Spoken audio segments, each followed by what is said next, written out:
Never forget, Agent 47. It is quality and not quantity that matters. Ladies, gentlemen, and variations thereupon, this is the Joe Rogan Experience.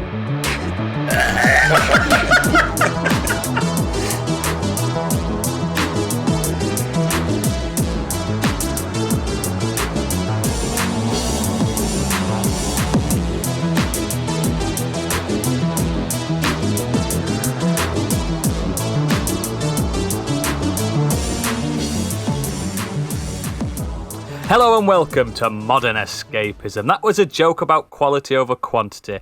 My name is Oodles, consistently bad since 2020. And today I am joined by, he can go hard for 2 minutes, then he flops like a fish, it's Stig. Hello. She means well, but in the end it's just unintelligible waffle. It's Candy.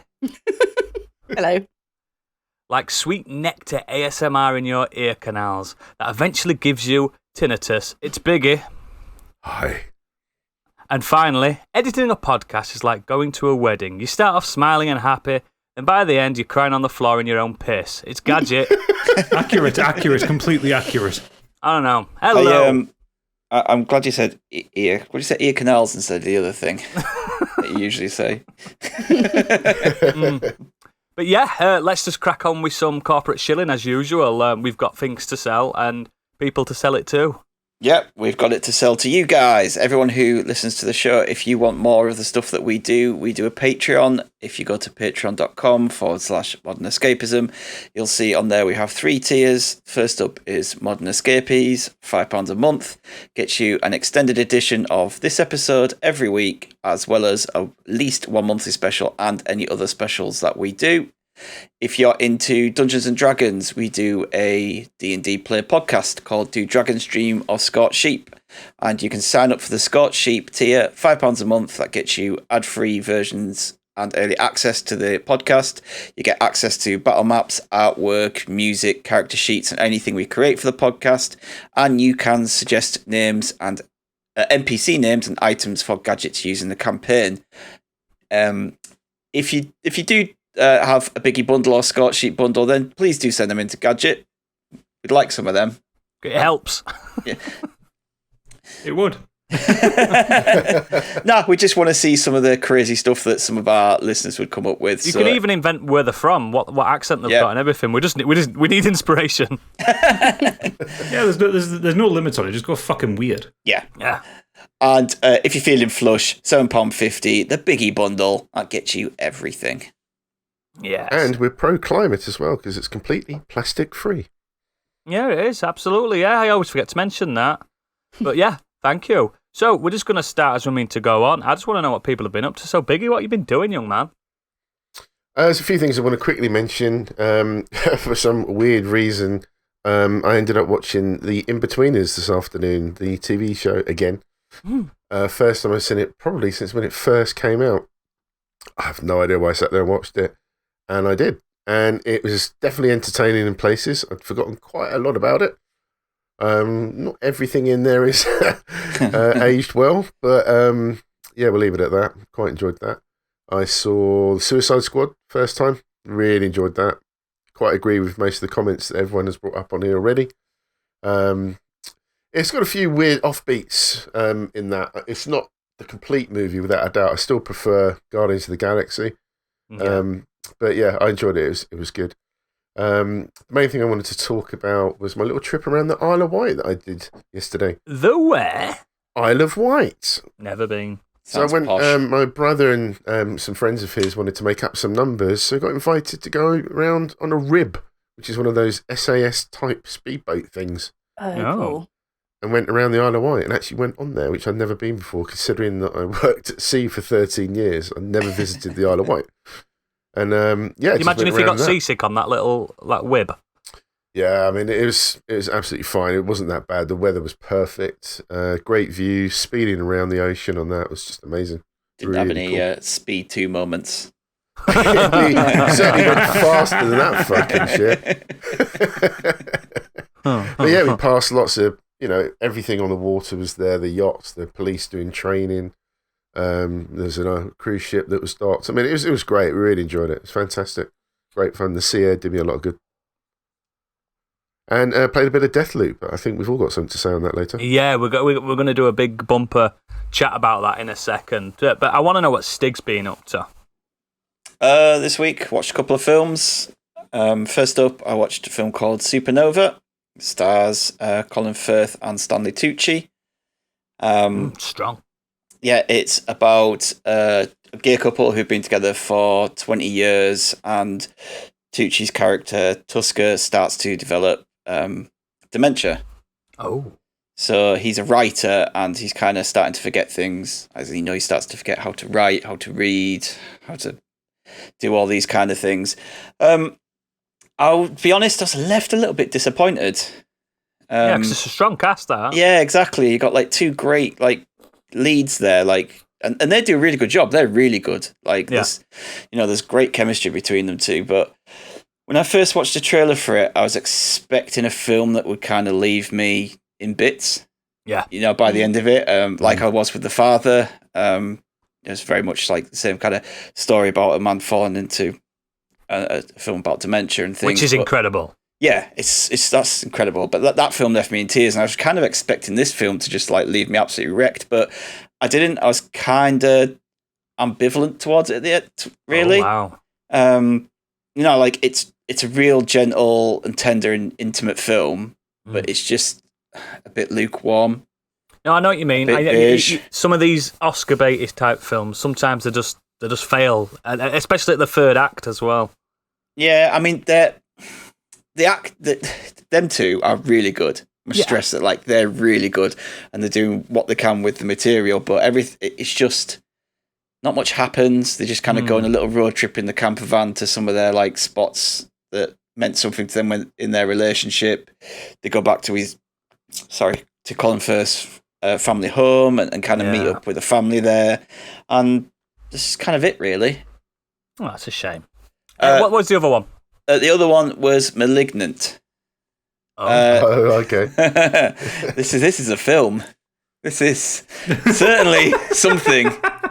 Certainly something. I don't think I've heard of it. It's directed by James Wan. James Wan is of The Conjuring, Saw, Insidious fame. So there's been a lot of internet chatter about. So those kind of horrors. Those films I've not seen as well. Some of them are really good, actually. I think Saw. It's about a girl called Madison who is paralyzed by shocking visions of grisly murders, and her torment worsens as she discovers that these awakening dreams are in fact terrifying realities. So she's basically seeing these gruesome murders play out, but she's more or less kind of transported to where these murders are happening. So she can't do anything about it. She's basically frozen to the spot, and all she can do is look.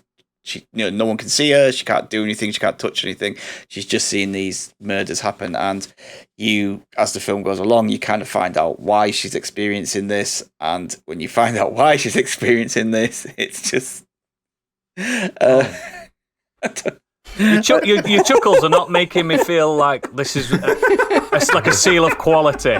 Is this up for Oscars? You're not supposed to be laughing at horror films, surely not. I mean, it is. It's definitely a horror comedy. I mean, if it isn't, then it has to be. It's not. It's billed as a mystery thriller, horror, crime. But yeah, you can't help but laugh at some of it. But I actually quite enjoyed it. Do you know what I mean? Well, you sound like it because you had fun watching it. I did have a lot of fun with this film, and me and Kate actually guessed what was going on somehow before it was revealed. And then the last 30 minutes of this film it takes a very quick tonal shift from the rest of the film, and he just sat there going, what the fuck is going on? It's just absolutely insane, the last 30 minutes of this film, and it doesn't even seem to match up with the rest of the film. Wow. So is it a marketing thing that's billed it wrong, or is it just the fact that no one actually knows if it's a comedy or not? No, it's just James Wan being James Wan. Absolute wow. He directed Fast and Furious 7, so you'll probably come across some of his. Okay. Oh, God. What a film. Yeah, but it is Yeah, I don't know. All I can do is just kind of giggle at it. Like, is it the less said the better for everyone that wants to go? Yeah, into it? yeah. I can't spoil this at all because like Gadget knows what's happened because he's read the spoilers. Yeah, and it's absolutely insane. But we kind of guessed what was going on, but when the reveal happens and that change and shift at the end, it takes the film up another notch. And yeah, for me, it's like a 3 out of 5 film, but I really had a fun time with it. I now have a morbid curiosity. I think you should watch it just because of that. Like, it's how long is it? 111 minutes long, so just over an hour and a half. Are you able to say where it will it's be an hour and a available? half if you take out the credits. So Right, Are you able to excellent. say where it's available? yes, it's cinemas at the moment. Oh, okay. Right, excellent. And I'm going to move on to me. I've been playing another one of those computer games. Oh, there's silly little things, aren't there? Them games. Gamers Who are do. you? They make you do like feels and stuff, don't they? Because like this game's fucking really hit me. So it's a game called Eastward. It's available on Steam and the Nintendo Switch. It's published by Chucklefish. If you don't know who they are, they did the ever addictive. What's a farmy game called? What's it called? Stardew? Stardew Valley. They did that. I'm sure they did. I think so, anyway. I believe so. I'm going to say they did. they published this, and it was made by a Chinese company called Pixpill. Basically, Eastward. Right. Does anyone know what Earthbound is? Mm-hmm. Oh, Super Mario RPG. Mm-hmm. Those kind of things. That's basically what this is. So it's a gorgeous-looking adventure RPG. It's set in the near future. Society is starting to collapse. Society. The human population is at an all-time low. And basically, you start off as John, a silent protagonist, but it's actually done well that he's silent because you've got a sidekick, an adopted daughter named Sam, who doesn't shut up deliberately. She's really hot-headed and she's just, she's a spunky little girl and everything about it is just proper endearing. Like, John looks like an every dad. Big beard, bit of a belly, wears a gilet and some jeans. Do you know what I mean? He's just an every dad. And straight away, the second it's absolutely stunning. You look at the artwork for this game. It is absolutely gorgeous. And basically, like Super Mario RPG, like Earthbound and stuff, it's a narrative-focused role-playing game where, there are battles, but the battles are basically Zelda dungeons. Where you're attacking baddies, but not with a sword, with a frying pan. As you do. Yep, and you can switch between John and Sam. Sam has psychic powers, so she can freeze enemies. John can whack them with a pan. It sounds simple, but it's not. Think Zelda-style dungeons where you've got to solve puzzles. You even get Zelda bombs. You've got blow up walls and stuff. And it's not the gameplay that's the best thing about this. It's got that Undertale vibe where the writing is just absolutely rock solid. It's funny, and you're set basically. Very much like Final Fantasy VII, where you start off and you're underneath the world. Basically, you live in slums underground, and the outside world's called the Forbidden Zone. Don't go there. And so far, I'm at about 4 hours in. We're trying to find our way out. It's just so fucking good. It's one of those things that it hits me perfectly because we haven't had we have had Earthbound sequels and stuff, but this type of game it just doesn't come around that often. Like, you never get that pure story and gameplay mixed perfectly well. This one, just as the story's about, you're like, right, I'm ready to start playing. You start playing, and just as you've been playing a while and you want a bit of story, it's just perfect. The pacing is absolutely bang on, and as I said, the graphics are just absolutely stunning. And luckily, it isn't hit hard by Nintendo tax. It's only £20, I think. And excellent. And it's promised to be a 30-hour game. So, just if you like Earthbound or anything like that, those classics on Super Nintendo, please give it a go. And if you don't like JRPGs, it's not a JRPG, so don't worry. It's a proper Zelda-style combat. But yeah, please just Do you know how other week I was saying, Tales of Arise is potentially going to be my game of the year? Yeah. We've got a contender. Oh, wow. That's how much I love it so far, and I'm going to review. You're all over Tales of Arise. Yeah. I still am. I still am. I'm playing them both, but people are playing 2 RPG. They're completely different. Do you know what I mean? The one's battle heavy and one's story focused. It's just it's so good. Please try it out. At least I challenge anyone listening to this. Look at the artwork for it and tell me you're not at least a bit interested to play it. But yeah, we're going to move on to Candy and see what she's briefly been talking about. And then I believe a few of you are going to discuss something big that's happened this week. So, Candy, what have you been doing? Well, yeah, the big thing's my main thing. But just briefly, I went to see Shang-Chi, pleasantly surprised, enjoyed it more than I was expecting. And yeah, like we said, it was just a real spectacle to see at the cinema, just absolutely stunning. A lot of variety within the styles. Some of it just felt like a callback to the kind of films of China the last 20 years, House of Flying Daggers, and then other scenes felt like it was straight out of Cyberpunk. So I really enjoyed that. See that at the cinema if you can. But the main thing I've done, I listened to a book on Audible called The Dispatcher by John Scalzi.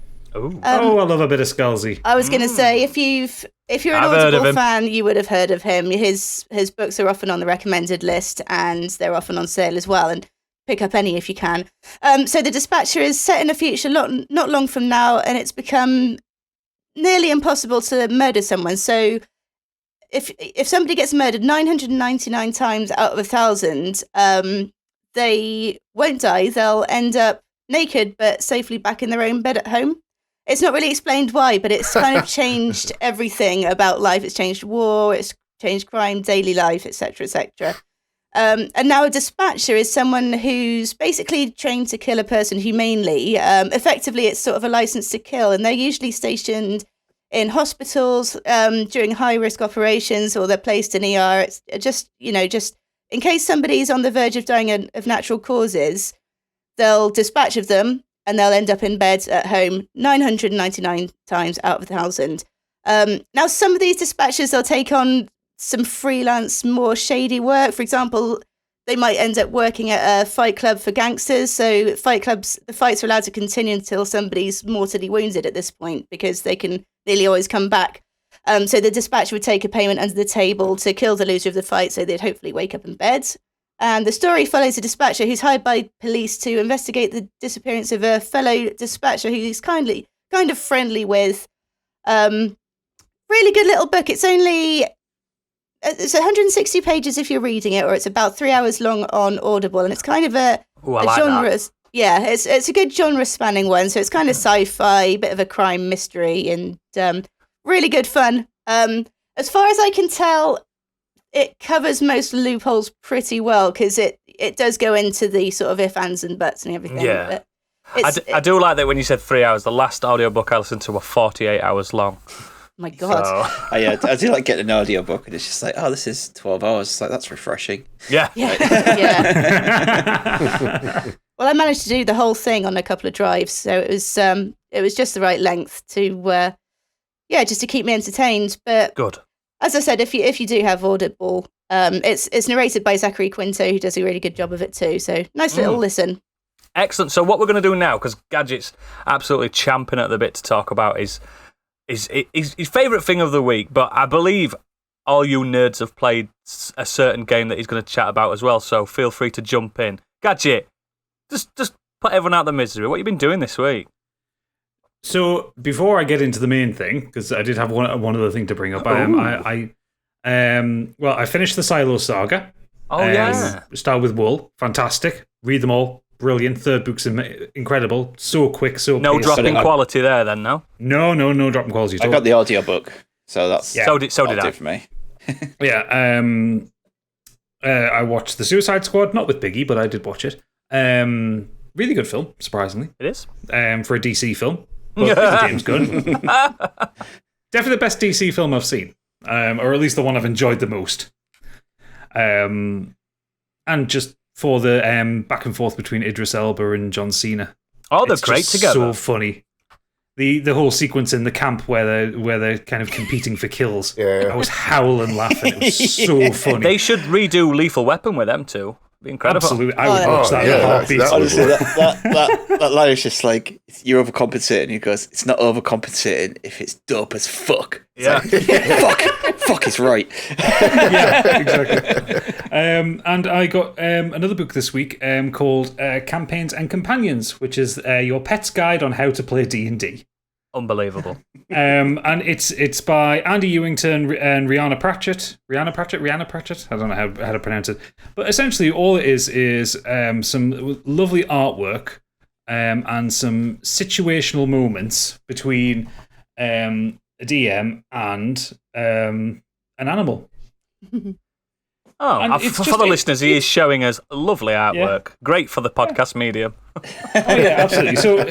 So for instance, there's one here, and this is between this is between the game master, a dog, a cat, and a hamster. Mm. So the game master says, the ogre lumbers towards the party. The dog says, I reach for my hammer of clobbering. Wait, where is it? The cat, my dual daggers, they've gone missing too. Game master, perhaps a thief lurks in the shadows. Dog, Clive, give them back. And the hamster says, I'm just keeping it safe. There's a picture of all the weapons in its cheeks. I like it. And it's very funny and it's very cute and it's just lovely. It's just a little book. It's about tenner. Well worth getting. But yeah, the main thing that I'm going to talk about and I'm going to wax lyrical about is fucking Deathloop. It's here. It's finally here. You all feel free to jump in on this one. This is your moment, you PlayStation 5 owning bastards. When mine eventually turns up. We'll just cast oodles out there, the non-PS5 owner of the group. Not by choice. Harper. So Deathloop is the latest game by Arcane Studios Lyon. It is a time-looping, stealth them up, kill them up, murder them up. The whole basis is you play a character called Colt who wakes up on the island of Black Reef. The island itself is stuck in a time loop, and the only way to break the loop is to kill 8 visionaries in one loop of the clock. The 8 visionaries are dotted around the island in various time periods throughout the day, and you have to work out how to kill all 8 in one loop. And that's essentially it. That's the kind of the concept as quick as you like. It's super stylish. It's super fun. It's Arcane at their absolute best. It's got the best bits of like Dishonored and Prey, and even like stuff referencing back to Dark Messiah of Might and Magic, one of their earliest games. It's absolutely astonishing. Like it's one of those games that I'm playing it and I'm hooked. And when I'm not playing it, I'm thinking about it. I'm thinking about the levels. I'm thinking about the areas. It's got this gorgeous kind of 60s, 70s vibe and aesthetic. One of the best soundtracks in a game I've ever heard. All original music as well, and it's absolutely banging. Do you know what I really like about the music, the soundtrack as well? Is when you're wandering around, it does those like little kind of James Bond little guitar riffs. Yeah. Ding, ding, ding. Yeah, it feels like very much like you're wandering around in a Bond like thing at times because of those little guitar riffs and stuff. Yeah, the dialogue and presentation, especially between Colt. So Colt is an assassin, and there is a rival assassin, Juliana, who it's quite clear Colt and Juliana have had some kind of previous relationship or previous history with each other. The banter between them is fucking incredible. Like every time you kind of wake up at the beginning of a loop or you walk into a new area, Juliana will kind of pop over the radio and kind of berate Colt slightly, or Colt will ask her a question and then tell her to fuck off when he doesn't get the answer he wants. But their back and forth it's really natural. You can tell like the actors have done well to make it sound like they know each other well or have a long history together. Yeah, I assume it's the same for everyone. It comes out the speaker of the controller. I was about to mention that. But it's so. I've actually switched to playing with the controller only because it's so much fun. It's not just the voices that come out the controller. It's the way the ammo drops onto the floor as well, and the way you're using your little jammer and everything. So much comes out of the controller. It's absolutely fantastic. Yeah. See, I found that when Ratchet and Clank, that a lot of the stuff comes out of the controller now. So there's a lot of sounds and like stuff over the radio and that as well in that game that comes out of the controller.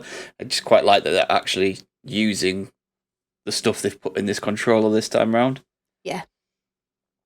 Yeah, absolutely love it. And like you said, the voice acting and music is just superb. The sense of humour is amazing. Now, I said to you, Gadget, before we started recording, I wrote a load of notes about this, and I managed to actually sink my teeth into the game properly this afternoon after I wrote those notes, and I'm going to go back on everything I said, because I did struggle at first. I had quite a few freezing issues, and I did get wedged into the scenery, and I'd played it for about 4 hours, and I had about 4 instances of that, so that was a bit of a turn-off. But since then, it seems to have sorted itself out a little bit, so I'm really, really enjoying it. And like Gadget said, I'm just thinking about it now. I just want to get back to it. It does feel very familiar to play if you have played Dishonored and Prey and everything. That's weird. I've not had any crashes at all. I don't know about anyone else. No, I've had no crashes. I've had the odd little kind of texture pop in and out, but it's a Bethesda published game. You have to expect it. Todd Howard sat in the back of the office pressing the Bethesda button. What are you playing on, Candy? Like what type? Because I'm playing on performance. Same.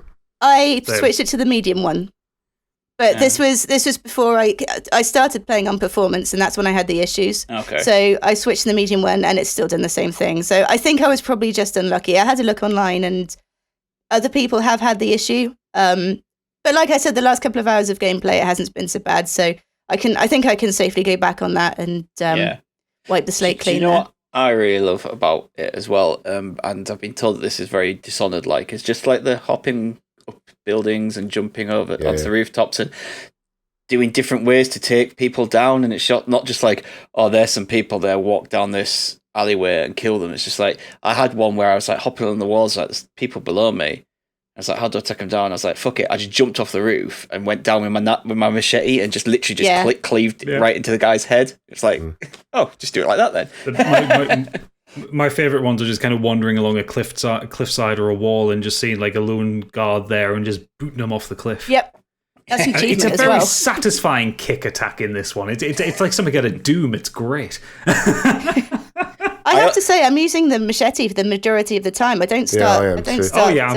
I'm going sneaky, but that's mostly because I'm a PC gamer. Like I'm shit at shooting first-person shooter games with a controller, so I'm just sneaking everywhere. Anytime I'm in a gunfight, it's just panic firing. Yeah, it might be me getting used to the control. One of the issues I had quite early on, once you get shown the sort of as you go through the tutorial side.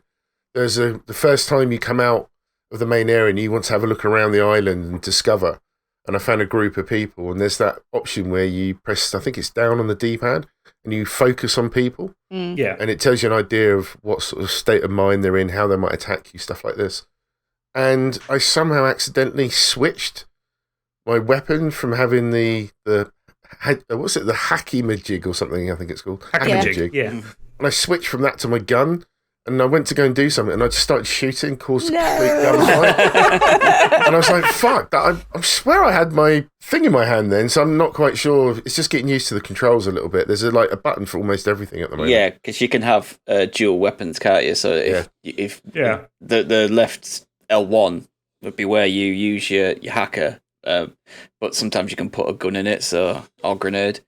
Do you know what you just said about then, Gadget? You said, that it's just manic when you're shooting. Yeah. I had a guy, literally, it made me laugh loads because they were shooting back at me and I just heard someone shout, "Suppressing fire!" And it just obviously reminded me of Archer where he just shoots. There's loads of little references like that in it. Yeah. It's a very knowing game. Like, it knows how silly it is. And I think that's part of the joy of it. Like, there's you get these tooltips that are kind of like written on the environment as you walk around. It's like, I think it's from Cult's memory or a different timeline Cult or something like that. And there was one that walked around. Like, I'd been doing lots of sneaking kills, and it was it just said on the wall, "Bullets are free. Have fun." It's just like, the game does actually encourage you to just go fuck it and shoot everything. Have you found though where you're walking around and it says, "This is not the way, go around, do this," and you just go, no, I'm going to go this way. Just decide, lots of time. I was being chased by Juliana at one point, and it said like above a door, "Wrong way, turn around." I'm like, fuck no, there's bullets behind me. I've one complaint so far. I've only put a couple of hours into it, but I have found at times that some of the enemies don't react to sound. Yeah, sometimes like it can be a little bit I was inconsistent. shooting people, and in my eye line, I could see them on my screen. There was an enemy over to the left and over to the right, and they just carried on doing what they're doing. It's like they are close enough to hear the gunfire. Yeah, I just thought that was a bit disappointing, but. Yeah, the AI does need a little bit of a tweak in some place. Sometimes it can be incredibly dumb. But then I think most of the time it's like you get overwhelmed in numbers. So I think that kind of makes up for it. So it's like even if the AI is not very smart, if you set off an alarm, you get swarmed pretty quickly. And Colt's quite squishy. Like it doesn't take a lot to kill him. No. The revival thing's really cool as well, isn't it? Reprise, where you die and you can come back through twice before you die properly and you have to start the loop again.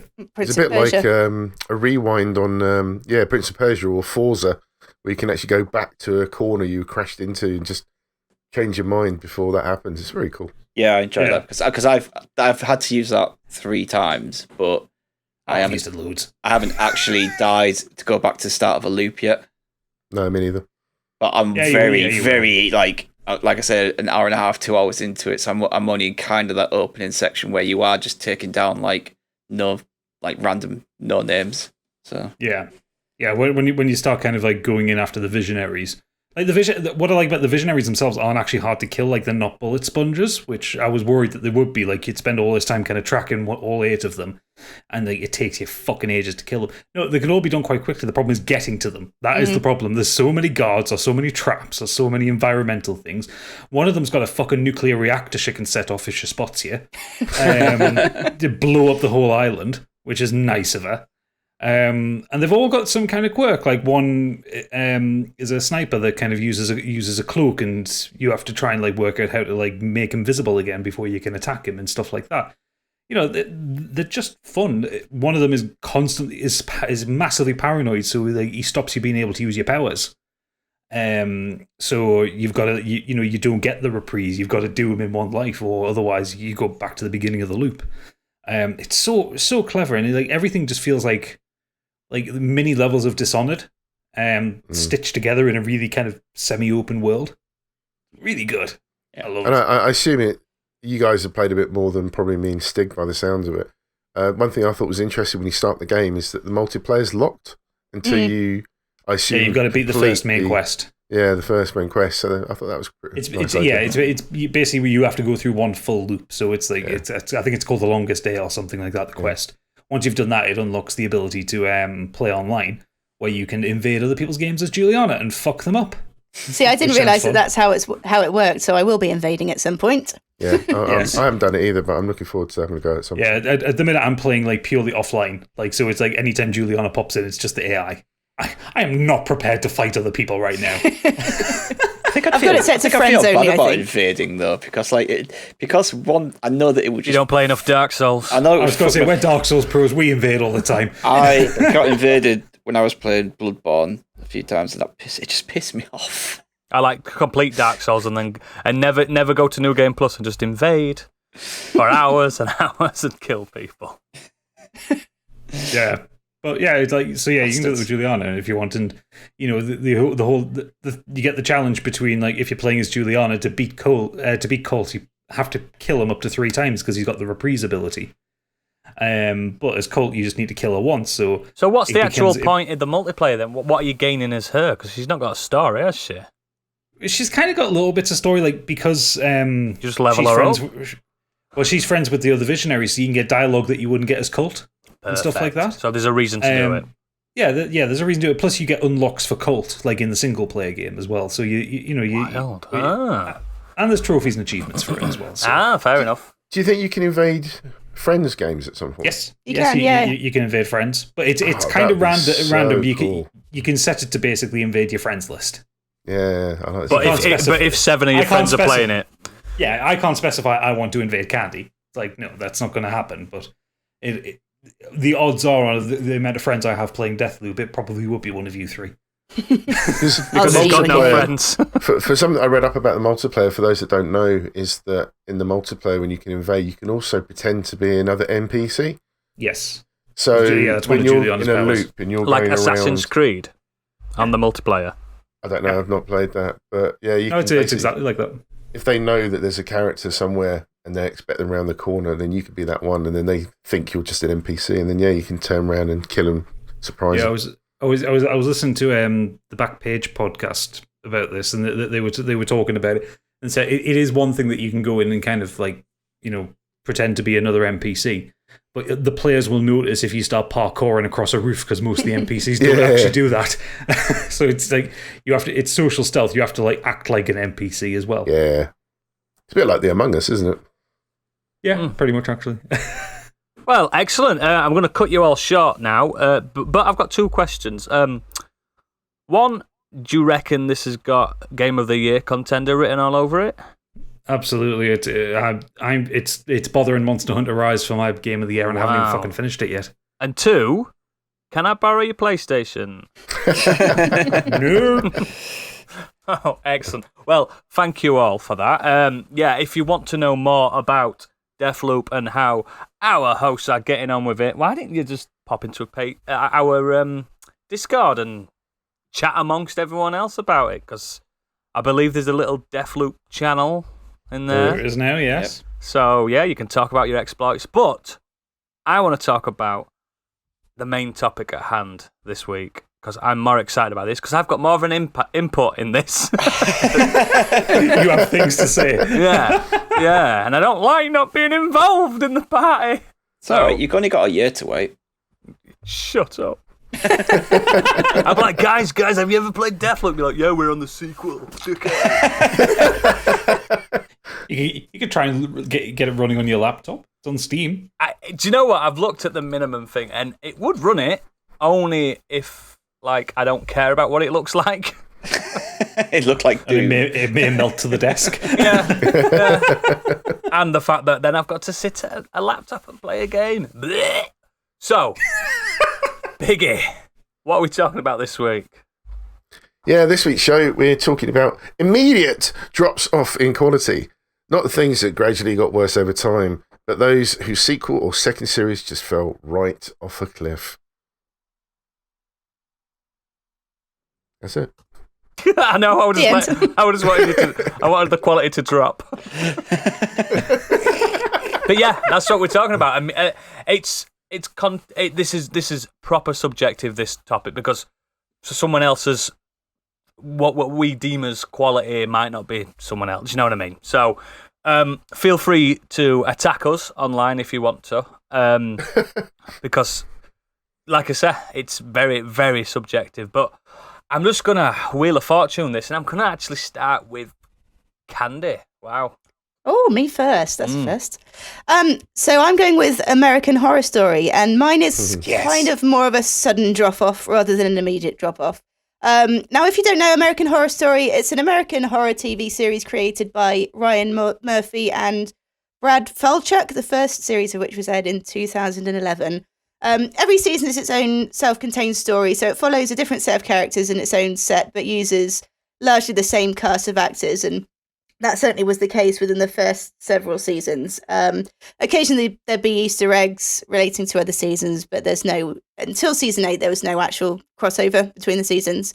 It started was an absolutely stunning first season. So the first season was Murder House. It's the only one I've seen that season. Yeah, and that's the one that what people will think of when they think of American Horror Story. So it's the most notorious and the most iconic season, I think, and it features the image of the that gimp suit that most people think of when they recognize when they think of American Horror Story. You know, you can see him kind of just sort of hanging down. I prefer the term pleasure suit. Pleasure suit. I do apologise, but it's a gimp suit. So a family move into a house filled with ghosts, and it's more of a twist on a classic haunted house story, because a lot of the ghosts that inhabit it are from modern times, and some of the characters that are presented, they're only revealed to be ghosts a good way into the series. Spoiler alert. It introduced an amazing cast, some of which would become a staple of the series, including Evan Peters, Jessica Lange, Sarah Paulson, Francis Conroy, and Zachary Quinto. Second time we've mentioned him tonight. Friend of the show. And it just has genuinely unsettling moments, and it did dare to do something new within that sort of haunted house setting, and has a few nice twists that I don't think you can see coming. And the following seasons, and I'm just going to recap them really briefly, but they did hold that quality. So Asylum brought back Jessica Lange, Evan Peters, and gave Sarah Paulson a much larger role. And That was really good. yeah, for a long time, she was one of the main sort of cast members. It's set in a mental asylum run by nuns and a murdery SS doctor shortly after World War II. It follows Sarah Paulson's character as lesbian who's being held against her will because at that time it was considered a mental disorder. Really good, really scary, had sci-fi twists and turns and really enjoyable. See, sorry to interrupt you. That is literally where I dropped off that series for me. Really? So that literally was an immediate drop in quality for me. It was you? literally immediate because it was just like the first one was as good as you said it was, and then the second one was just like, let's just throw everything at it and see what sticks. It's like Nazis and aliens and for me, mental institution unsurprisingly, and this and that, and it's like. Unsurprisingly, I just didn't know there was a second series. It doesn't surprise anybody. Yeah, we just didn't enjoy it at all. So maybe it was me that managed to stay around, but there certainly was a very sudden drop in quality. Coven, the third one of my favourite seasons, based around a coven of witches, introduces Angela Bassett, who's an amazing writer and director as well as an actress. Kathy Bates as well. Everyone loves a bit of Bates. Kathy Bates. Can't not love Kathy Bates. Coven's where I fell off. I fell off about halfway through the series. It was just like for me, that one was like I liked the setup and I liked the concept and it was doing really well and it was just like, oh, this is interesting. And dropping like flies, these hosts. Yeah, don't worry, Candy, I'm still with you. Thank God. Yeah, it just got to a point. I'm just like, how have you got 4 more episodes of this? It's dull, it's boring. Oh, great, you're resurrecting fucking high school kids. Oh, look at that, they're stitching them together like a modern fucking Frankenstein. Oh, look at that, incestuous people murdering each other. Fucking great, wonderful. Stop it! Yeah, no, it's brilliant. Loved it. Tough wank, but I'll get through it. Well said. Freak Show was setting a failing freak show. It had an emphasis on highlighting how people kind of mistreat and dehumanize those who are different. So that was an interesting take as well. And it also featured the most horrific looking clown I've ever seen in my entire life, Twisty. Oh, absolutely just awful, god awful. Hotel as well. I really enjoyed Hotel, based on the real life Cecil Hotel in downtown LA. And this is where I got caught. Oh, we've lost another. No. About halfway through Hotel, I just drifted off. Somebody got cow-gunned. Well, that one features Lady Gaga, and she won a Golden Globe for that, for Best Actress in a TV role. I do like Lady Gaga as an actress. She's really good. She's really good. Yeah, she wasn't the problem. I think that just the plot just lost me for some reason, and I still intend to go back and see where it's got to, but yeah, carry on. So this is where it lost me. You're on your own now. Yeah, afraid so. So, as I said, I enjoyed every single season, and I thought they were all solid. Obviously, you don't agree, but this is what I have to say. Subjective, like I pre-warned everybody. This is Candy's moment, so you... Yeah, exactly. So the next season, the 6th season, was called Roanoke, and they did Roanoke slightly differently. So there was a lot of hype around it because they didn't actually announce what the theme or the title was until it first aired. So the moment the show started, that's when everyone found out what it was. And it just took an absolute nosedive because it was kind of presented in a slightly different way to all the other series. So rather than just being a classic story, it presented itself as a kind of reality TV series. That didn't work, but that was just half of the season. The second half was the original cast so it was the cast playing the people going back to the original house, and they then got affected by the actual ghosts and the cannibals, and oh my god, it was just so awful to the point I literally thought that the directors were trolling us. So it's Nightmare on Elm Street, the new Nightmare then? That's basically the plot of that. For me, it sounds like they're trying to do a Black Mirror, but just really badly. Yeah. I can't even... No, it wasn't even quite that, because it wasn't... Because Black Mirror is good. Yeah, but that's what I mean. Like they tried because that was obviously good. Like really successful, and like but aren't they just they tried to copy it and it's just shit. Yeah, they're all anthologies. Black Mirror's like one episode, but so is this story. American Horror Stories. Each season's an anthology. It's still using the same thing, but taking a lot longer to do it. But that that just sounds like an hard pill to swallow after everything what people expect. That's in my opinion. Yeah, I think he just tried to do something different and it failed. And the acting as well, it was just uncharacteristic. It was just bad. Uncharacteristically bad for such a strong cast and such a seasoned cast as well. And I suspect that because they lost a couple of the main players as well in the cast, and that probably didn't help. Sometimes you don't need it to be clever. Some people don't want that. People get comfort in what they know. So instead of doing this Roanoke thing, why don't they just do like, aliens this time? Oh, do you know what I mean?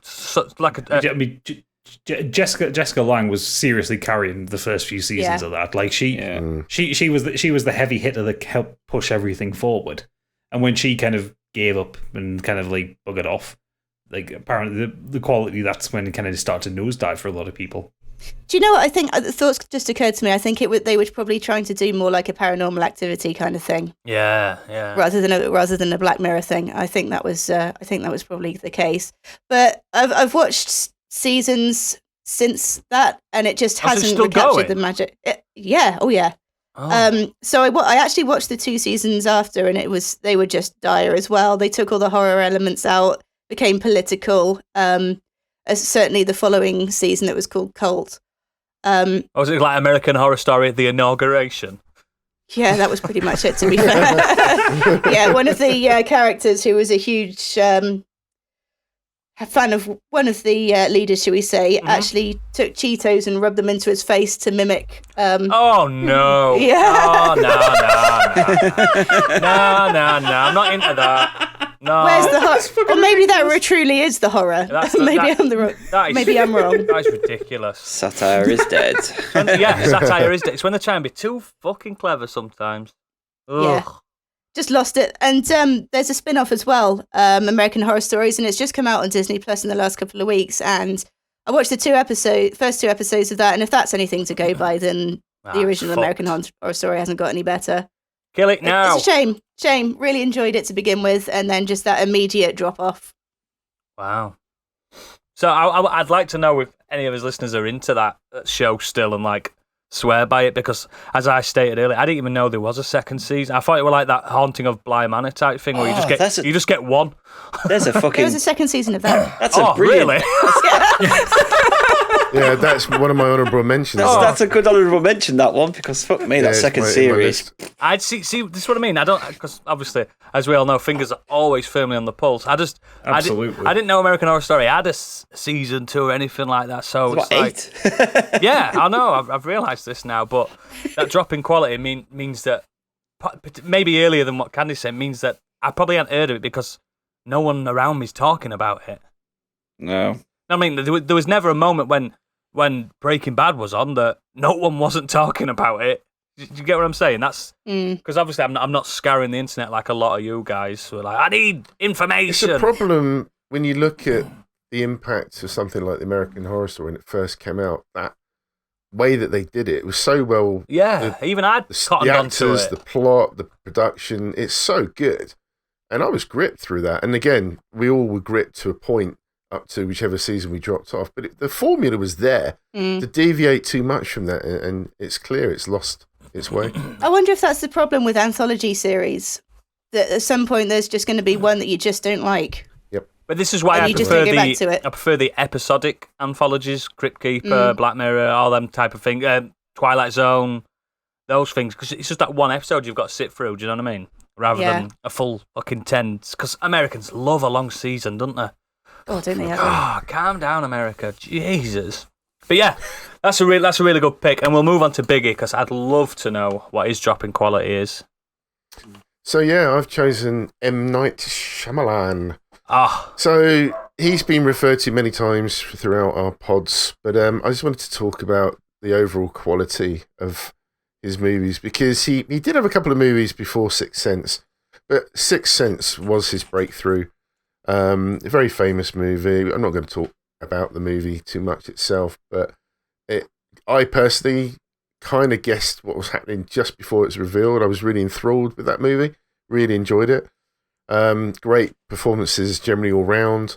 He went from that to Unbreakable. Again, great superhero take. I thought that was fantastic. Yeah, I like Unbreakable.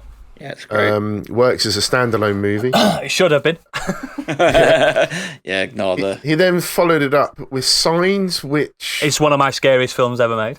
It changes every time I see Signs. 1 minute, I didn't like it when I first saw it. I think it's the second time incredibly I saw scary. it, I thought it was really good. And then third time, I think I just go in and out of that movie. It's a strange one for me. It's terrifying.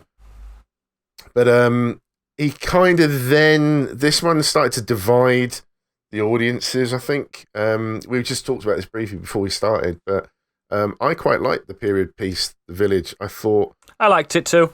it was entertaining. I've only seen it once because I feel like you only need to.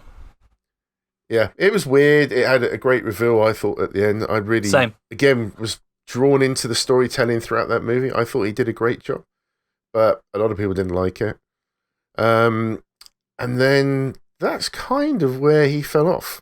In, again, most people's opinions. He followed it up with Lady in the Water. Gadget loves that one. Gadget loves that Yeah, one. Gadget covered that before, I believe.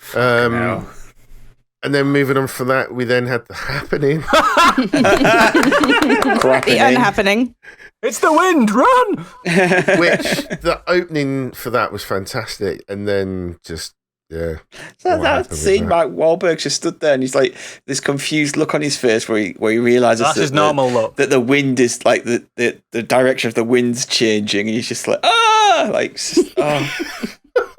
It's such a shite film.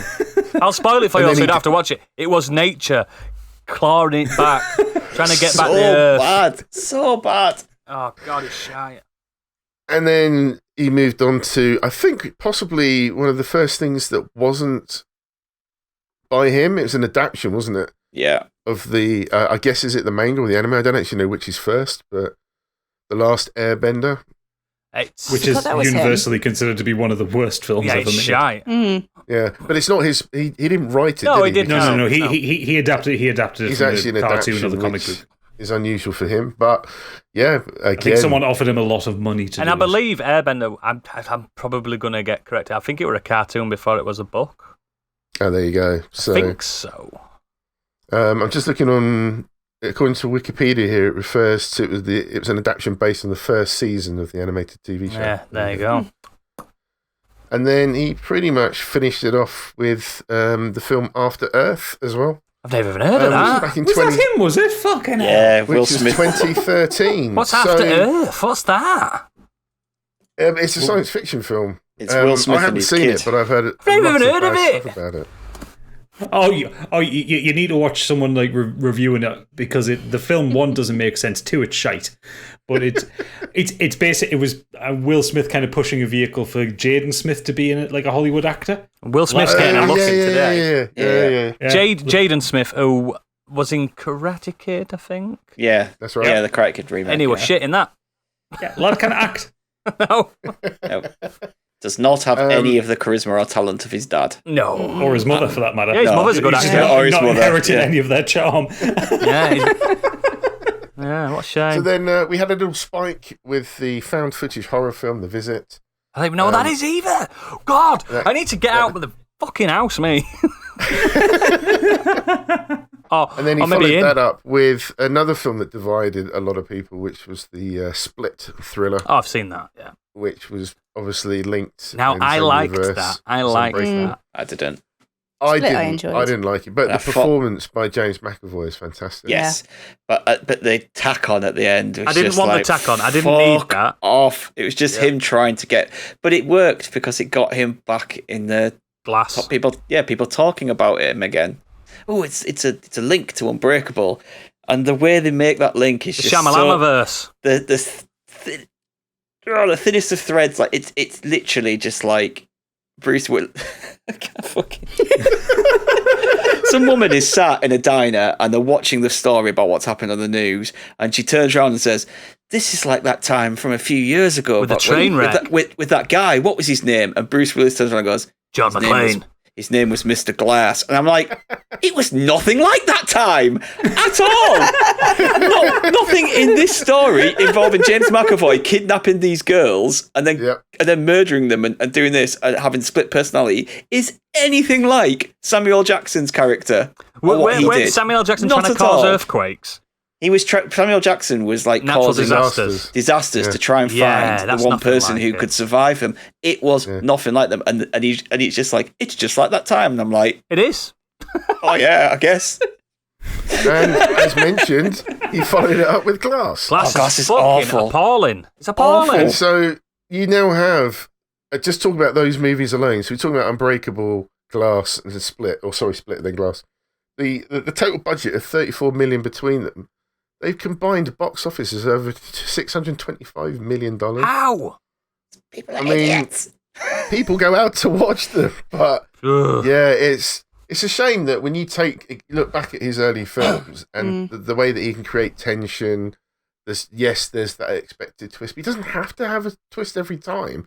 But if you can stick to that brilliant storytelling and maybe find his way back, I don't know. But he promised so much, and he was going to be this, he was lauded as one of the greatest fresh directors of their time. He was called an auteur, and it's not everyone gets called that. No. He didn't deserve it.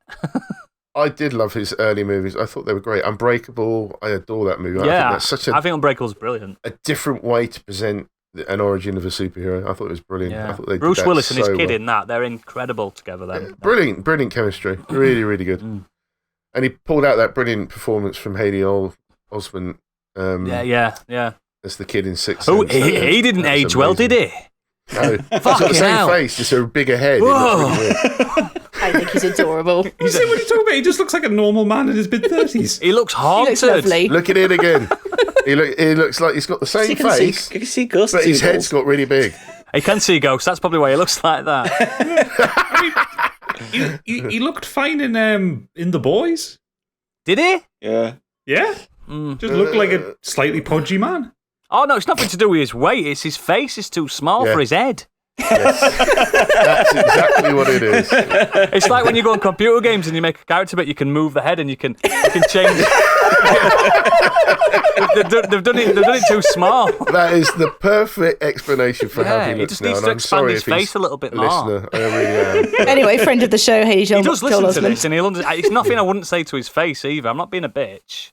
To his small face. Haley, I love you, man. I love you. So. But apparently he did that movie that Candy watched recently, Old, which I haven't seen. So again, I can't comment on that. But Candy already gave us her impression, so I will check it out at some point. But I just think there is an absolute immediate drop in quality. It's like an overnight drop in quality after Signs, in my opinion. Yeah, will he ever find that gold again? I don't know. No, he's still got years ahead of him. He's still young enough. Yeah, he's not exactly old. Thing is, people keep giving him money, but he made The Lady in the Water. Anyone who made The Lady in the Water should never be given money to make a film again. Do you know, I haven't seen The Lady in the Water, but it's one of the only times I've ever gone to the cinema with friends, and the man, the ticket master said, "Don't." So I went and watched something else, and I believe it's a gift that I've been given, and I will never watch it due to that fact. And I've never seen earnestness in a man's eyes. He was like, "Don't." I'll send you a video later, Oodles. From Fanboy Flicks did like a bad movie review of it, and just watch it. Just like watch Mark just try to understand the film, what's going on, and just be completely unable to. Doesn't it have like a really good cast as well? Paul Giamatti's in it. Wow, I love Giamatti as well. But Paul Giamatti takes on some dodgy projects from time to time. He's done for every good thing he does two shite. He does like to pay the rent now and again, Jeffrey doesn't he? Wright in it. It's got Bryce Dallas Howard in it. It's M. Night Shyamalan is himself because he's always in his films. He always appears for a split Freddie second. Rodriguez is in it. He really shouldn't. Jared Harris is in it. Like, that's a strong cast. There's quite a few well-known actors in this, and I mean, you could be the best actor in the world, but you can't make a good script work. Yeah, it's not always the actor's fault, is it? No.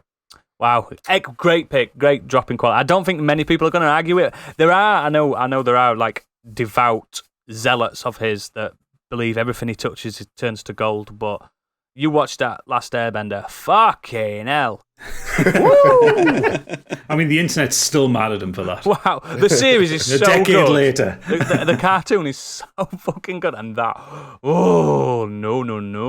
Right. There's stuff coming out of the production of the new one because they're redoing it. They're righting wrongs.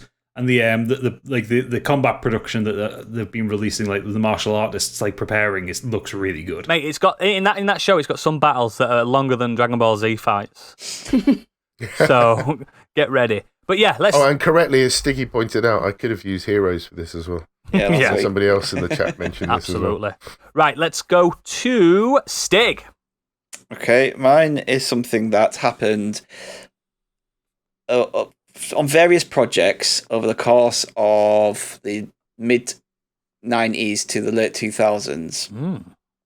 And I want to talk about Disney's direct-to-DVD/VHS sequels. Mate, this is huge. Yeah, this is huge.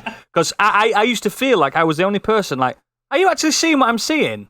This is shite. Like Lion King 2. What? Like, there's some Disney classics, amazing classics like Lion King, Aladdin, Beauty and the Beast, The Little Mermaid. A lot of people love these.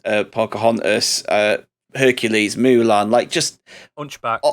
All these classics that did ridiculously well, score really well, made shitloads of money. Yeah, some won Oscars and everything. Yeah, and rather than making follow-ups for them like they do now, so now you get Frozen 2, you get Wreck-It Ralph 2, like they actually put the money and the time into making these. They just churned out these absolutely terrible direct-to-VHS/DVD, but usually direct-to-video. with different voice actors as well. Yeah, so there's about 40 of them. They've done it for all the films. Like, who wants to see The Fox and the Hound 2? Oh, Fox and the Hound 2. I'll get onto that one. Oh, wow. Actually, no, I'll get onto it now. So, Fox and the Hound 1. I quite liked that when I was a kid. But in that film, they act like normal animals, right? Yeah, they're talking, but like they are nothing out of the ordinary is there. It's two animals that form a friendship and nothing, just it's like it's in the real world. In the sequel, this is actually not a sequel, it's a midquel, so it's actually a story within the first film. Interquel. Yeah, so, they still behave pretty much like animals, but in this film, Todd runs into a group of animals who are putting together a rock band. What?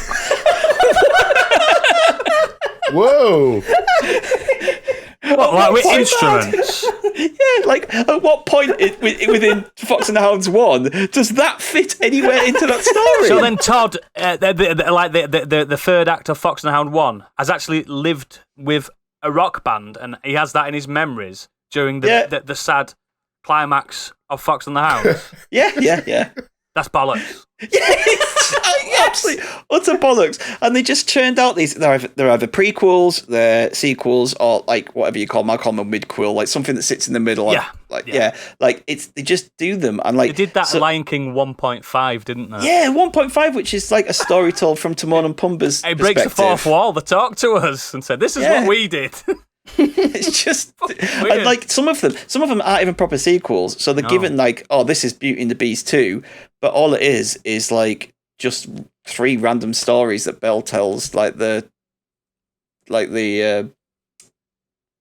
talking creep, Lumiere, and all that lot, or like they tell a story of how they saved Christmas, and again it's a story within Beauty and the Beast, but like you have a long lineage of doing like a Christmas special film that's about 40 minutes long, though, haven't they? Yeah, like Cinderella 2, Dreams Come True. I've actually seen this one as well, like because kids love this shit. Yeah, they do. It's so annoying, and it isn't even like, again, it's not a proper sequel. It is Gus and Jack, 2 of the little mice. They just made up, tell these stories about Cinderella, and like that's it.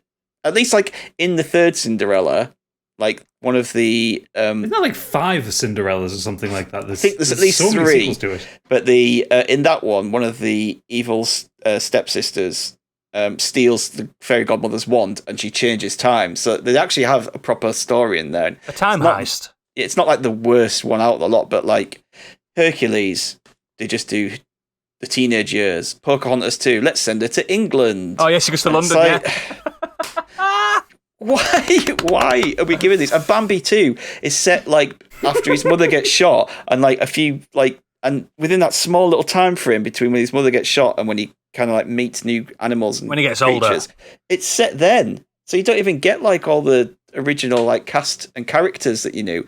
He finds his mum in a tin of dog food. So yeah, like, and then he finds a rock band. and joins them. Yeah. And that's what ages him in the film. So, like, they are full-length versions. They're just generally terrible quality, often with less talented actors, artists, and writers. And yeah, obviously they had like a fraction of the budget of the other ones. But if they put these out in the cinema, they would have got absolutely panned. I remember in fact, they did. They put Return of Jafar out. Jafar, yeah, exactly. Yeah, just Return of Jafar did good cinema, and I felt fucking slated. robbed. I felt robbed as a kid. I didn't even pay, and I was obviously, the greatest crime of that is that because Disney pissed off Robin Williams, that they cast Dan Castellaneta as the genie. Yes, and he sounds Homer Simpson. He's just putting Homer Simpson's voice on. He sounds so different. But I've just looked up Return of Jafar because that's the one I remember the most. Because I remember my mother bought it for me and my brother on video. Because we loved Aladdin, and I think me and my brother watched it. We just went, "What was that? Yeah, that wasn't very good." But it was made for a budget for $5 million. That's all it cost to make. That's why we could crowdfund that ourselves. That's why the animation looks like it's been done by a teenager. Yeah, but if you remember, they did an Aladdin show, which weren't bad. Like a cartoon. Yeah, I quite like the Aladdin show. Yeah, actually. that weren't bad. That seemed to have a lot of decent budget. It weren't Robin Williams again, but someone were doing an impression. Well, they did get Robin Williams back for the third one. So there was another one, which is a bit better, but it's still terrible. Better, yeah. But isn't there 101 Dalmatians? Isn't there like 102 Dalmatians? Yeah. Yeah, 101 Dalmatians 2, Patch's London Adventure. There's also 101 plus something Dalmatians as well. You've got like extremely goofy movie, Hunchback of Notre Dame 2. There is Leroy and Stitch. Leroy and Stitch. No, hang on. I think that's a porno.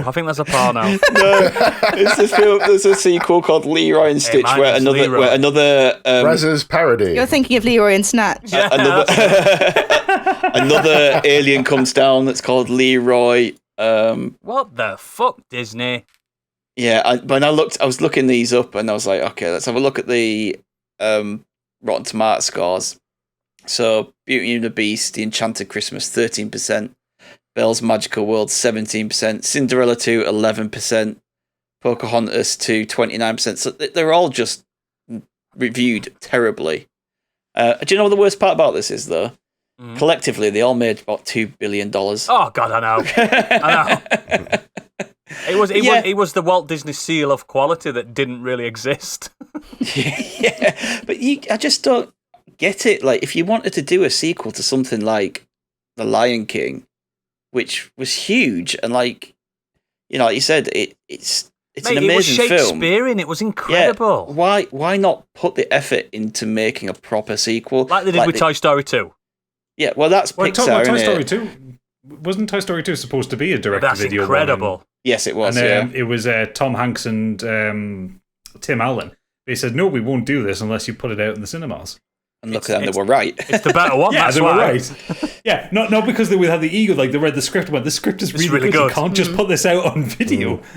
Yeah, but I mean, they do, like I said at the start, they are doing it now for if they think they've got a good thing. I mean, obviously, Frozen 2 is you're going to put that sequel out. I really like Frozen 2 as well. I think Frozen 2 is better than the first. Yeah, I think I do actually, mate. Yeah, really good songs in there as well. Yeah. Well, what Pixar do now is they have all their little short stories, don't they? Oh, some of them are brilliant. There's loads with Buzz and Woody and stuff like that, and they're really entertaining shorts. They're really. Did you watch the Halloween one? The Toy Story Halloween one's it's brilliant. Yeah, they're very good. But yeah, they've stopped doing these now. I think the last one they did was 2008. So yeah, they've just completely stopped it. I mean, they even did a bloody sequel to Atlantis. What? Yeah, you know what I mean? I remember what happens at the end of that.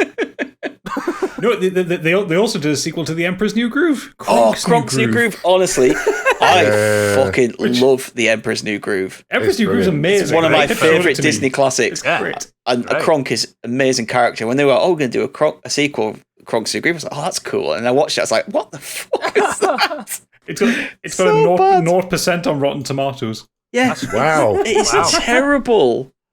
So yeah, immediate drop off in quality, all the direct-to-video Disney sequels. No, that is solid, mate. I love it. Totally agree. Excellent. So, I'm going to go on to the next one. The mid-90s were a simpler time, weren't they, guys? Boy bands were dominating the airwaves. Curtains, well, we're bringing those back, aren't we? Well, you are. Frosted Tips. And Will Smith. Can you do frosted tips and curtains? I'm doing it now, baby. And Will Smith could do no wrong. He really could. Oh, he's done plenty of wrong. Fresh off the monster success of Independence Day. Now, let me remind you, critics did not like Independence Day, but everyone else did. Everyone else did. To be fair, when you break down Independence Day, it's terrible. It's not a very good film. Terrible. But it's so much fun. It's so much fun, but it's jingoistic bollocks. Something special came. So, the former Fresh Prince donned a black suit and dark sunglasses to star alongside Tommy Lee Jones as a pair of ultra-secretive extraterrestrial police. Yes, I'm talking about the Men in Black. Now, Men in Black is one of the finest fucking films from that era that you can... It is incredible. Can anyone here doubt me? Comic book adaptations. It's one of the best comic book adaptations because it changes the source material and makes it better. Yes. It's so good. It's one of the best films of the 90s. I think it is literally top 5 90s, like, family comedies. It's not. No, I just mean films in general. Yeah. I just think there is not a bad frame in that film. Like everything. It's not wasted at all, is it? There's not a wasted it's thing. It's short. It's snappy. The dialogue works. The relationship between the characters. Vincent D'Onofrio is the baddie. Oh, he's God. fucking incredible. Perfect. As Edgar. Is that better? Just add something to that. Wasn't it a mess to begin with? The movie, didn't they have to? Yeah, there were a lot of edits and stuff, and it was saved. They actually got that fantastic. It's movie so at the end of it. good, and it got a 92 Metascore, which even critics loved it. Which no one can argue. Men in Black's incredible. It holds up today. I think it does anyway. And a banging tune. Oh yeah, that soundtrack won multiple awards and was #1 for weeks. And still, you put Men in Black on now at a party, people are up and bopping. As soon as you get that boom, from the bass at the beginning, it's so good, and it's just that there was such a defining charisma between Will Smith and Tommy Lee Jones. Tommy Lee Jones playing, because he is actually a funny man in real life, really funny man, but he's playing so deadpan, professional, and Will Smith's like chipping away at his exterior, and oh god, it's just such a good double act. He plays the perfect foil to Tommy Lee Jones' straight man. Yeah, it's the perfect combination of them. And then something happened, unfortunately. Greenlit a sequel. A few years later, a sequel came. 5 years, actually. We had additions. Rosario Dawson, incredible. Rip Torn, incredible. Lara Flynn Boyle, okay. Johnny Knoxville, whatever. Oh, yeah. It provided that little extra star power. It couldn't fail. It couldn't possibly fail. Well, it got a 49 Metascore. Men in Black 2. It wasn't good. Men in Black 2, I had to rewatch this today because poor bugger. In my mind, I thought it were good. No. This, I don't remember much about it. Exactly. So, the plot is Kay, played by Tommy Lee Jones, retired, didn't he? At the end of the first one. Spoiler alert, but you should have watched it because it's incredible. There's only one way we could get this sequel. We've got to get him back out of retirement and start it again. But this time the roles are reversed. Now Will Smith's the straight man and Kay's the weird. You know what I mean? Oh, God, it's so bad. It hasn't aged at all. And then something else happened. Years and years later, Men in Black 3 came out. Believe it or not, a 68 Metascore. Critics like this more than the second one. It is better than the second one. I didn't mind it, I thought it was all right. I think that's mostly Josh Brolin saving that one. Josh Brolin absolutely he's so good as a young Tommy Lee Jones. He's the best thing about this. You've even got what's Flight of the Conchords guy is the baddie. What's his name? Jermaine Clement. Jermaine Clement. Yeah, he's quite good chewing up scenery and stuff. Will Smith is quite subdued in this. He's quite dull. Yeah, he's. I think it's still shit. But how do you top that? How do you make that drop in quality even worse? You drop it with a 38 Metascore. Men in Black International. I have spoken about this film on this podcast. You were heartbroken, weren't you? I was distraught. So, Tessa Thompson, impeccable. Chris Hemsworth, the most beautiful man on planet Earth. They have. Second. Wait, sorry, Biggie. They have worked together in one of my favourite films of all time, Thor Ragnarok, and they were incredible together. Then this happened. Oh my God! How do you make Chris Hemsworth not likeable? How do you make Tessa Thompson not likable? I have got no idea how the chemistry just didn't work in this, because everything was set out to be perfect, and it just, you're like... They're even doing the same accents they did in Thor! But they're both great as well, they're both funny, and it's just completely... It's got Liam Neeson in it! I mean, that's not usually a sign of quality these days. No, but he's You've seen Taken 3. Yeah, but he's really good at comedy, Liam Neeson. You don't understand it, he is. Have you seen him in Ted? He's brilliant in Ted. True. He's really good. But yeah, oh my God, never before have I seen such a fall from grace and a drop in quality.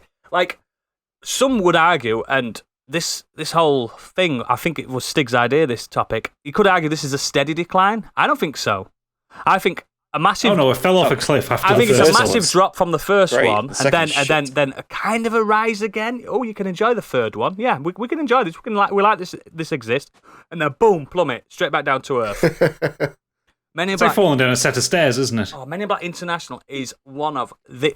Weren't I buzzing when this trailer came? I was like, oh, this is going to be incredible. Yeah. I was so happy for it. And then, oh, God. And I think that's probably killed it now, hasn't it? Yeah, he's dead. Well, it's a sequel that didn't need to exist. It was only made because someone had the license and didn't want it to lapse. Yeah, but I mean, you could do a really good Men in Black film now. Like when they said we're going to do Men in Black, it's got Chris Hemsworth, Tessa Thompson. Great, like that could be really great. And then there was rumors that they were going to, because it's 21 Sony, Jump Street. They were going to link it with 21 Jump Street and have like a crossover. And I was like, that sounds kind of fun. Yeah. But yeah, I have no interest in even seeing International now. No, I'm not kidding you. It's like even like Tessa Thompson and Chris Hemsworth, they joke about how bad it is. They know. I mean, saying that, Chris Hemsworth knows how bad the Ghostbusters one was as well. So it's he was literally paid to be pretty. He was the best thing in it. He was by far the best thing in it, and he is, unfortunately, in International, he is probably the worst thing in it. Which just, it floors me because he's like one of me man crushers, you know what I mean? It's like, I could stare at him all day, but when he's so bad at acting in that, it's like the lines they tried to give him like a James Bond edge to him, and it's just not good when you're James Bond, but he's still being clumsy, like clumsy Thor. Do you know when Thor gets clumsy? Oh, look at me, I'm in a cage. Oh. Yeah. I mean, who directed Men in Black International? I don't know. Oh, it were a war crime. F. Gary Gray. Yeah, well. Oh, he's terrible. Well, he needs to stand trial. So the thing is, the reason why Chris Hemsworth and Tessa Thompson work so well in Thor Ragnarok is they had Taika Waititi directing. That's what it is. He's an incredible director. Yeah. F. Gary Gray is not a good director. What has he done? The remake of The Italian Job. Wow! Whoa! Whoa! That's so bad. Oh, do you know what? Actually, he's done some good ones. He did do Friday. He did Fast and Furious 8. Oh, F8's incredible. No, it's not. It is. So you really isn't. But I like them all. He did The Negotiator, which is good. Yeah. And straight up. He also did Law Abiding Citizen, which wasn't good. I mean, guys. Well, Law Abiding Citizen. Whatever he's done in the past. No, it's whatever good. he's done in the past, he did Men in Black International. Now, just everything about it is shite. It's oh God, it's so bad. I kind of want people to watch it to just. I've discussed this film about 4 times on 4 different episodes. It broke my heart because Men in Black. Oh, he's directing a remake of Mask. What, as in Jim Carrey? No, as in Mobile Armored Strike Command. Oh right! Oh wow! Wow! I hadn't even thought of Mask. Because everyone needed that. No, that were a good show. But wow, it's just such a fall, such a decline. Like. I had to remind myself, like Biggie said, he can't even remember if Men in Black 2 was good. You can't remember it, can you? But it weren't. It really isn't. There's like 2 good bits in it. Men in Black 2, I think, must have had production problems or something because it like ends so suddenly. Yes, I watched that today and I was like, it's almost like it's a 2-act film that it doesn't seem to follow like a 3-act structure or anything like that, and it just kind of. You just kind of get to the end and it stops. Yeah, it's really short as well. It's like 87 minutes or something. It feels to me like it was like additional scenes that they just turned into a film. Yeah, it's so bad. And they didn't need to have Johnny Knoxville in it. He's not a good actor. Yeah, he's not. He's but he's just popular at the time, wasn't he? That's why. Yeah, it was because Jackass was the thing. Fine, chuck him out of a flying object. Yeah, great. Hurt him, fantastic. Yeah, he's got the charisma for that show. But why nobody do you else want has him got in any brain movies? cells, that's why. Yeah, what do you need in movies from him? I get he did that. Dukes of Hazzard and stuff, didn't he? He had a little run with, like... And he did that really problematic film, that... That Paralympics one. Remember that one? Oh, God, yeah. That's been destroyed from the annals of Hollywood, because that is very... The Ringer, that's it. Don't watch The Ringer. Whew! That's problematic. Nearly as bad as Tiptoes. Tell you what, though, just talk about Men in Black 2. I do like Nod Your Head. It's the follow-up single that came with it. Yeah, the song's good. It's the best part of the film. The song that came out of it is really good. Great. The song is great. And the opening to Men in Black 2 is strong. It's Kay and I think it's Patrick Warburton as his partner. You know, who plays Joe Swanson in... Kronk. Oh, Kronk, yeah. It's them. And I thought, it's going to be about these two. No. Actually, that would have worked. It would have Patrick worked Warburton's perfectly. a very funny man. He plays the straight man very well. It would have worked perfectly, but no, they had to get Kay out of retirement. Do you know what I don't like about... The main thing I don't like about Men in Black 2, it's cruel. It's a very cruel and kind of evil film. Like, Kay is really happy in his real life, being a postmaster. And the woman, Rosario Dawson, her life gets ruined, and everyone's really happy until Will Smith turns up. And, like real life, really. No, it's not, because Will Smith's so lovable, isn't he? He's a nice bloke, by all accounts. And it's just, I think it gives you a bad aftertaste. And I'm glad Men in Black 3 were a little bit better, but International exists, and it just, for me, it tarnishes the whole thing.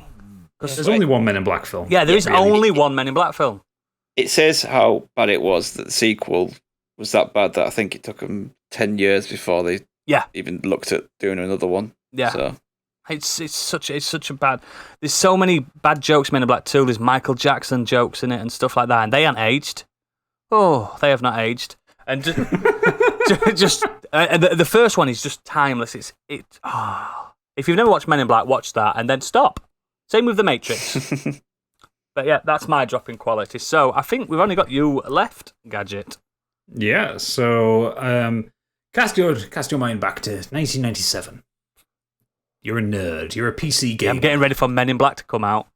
Yeah. You've seen the trailer. You've been out to see Men in Black. You come home. You've picked up PC Gamer on the way back. It's the E3 issue, and you're very excited to see what's been announced. And you scan through the pages, and you see a sequel's been announced to your favorite game of 1996. And you look as 3D Realms announced Duke Nukem Forever. Oh, that should be out very soon, then. Very soon. That won't take long to come out at all. No, definitely not 15 years. I've had a child.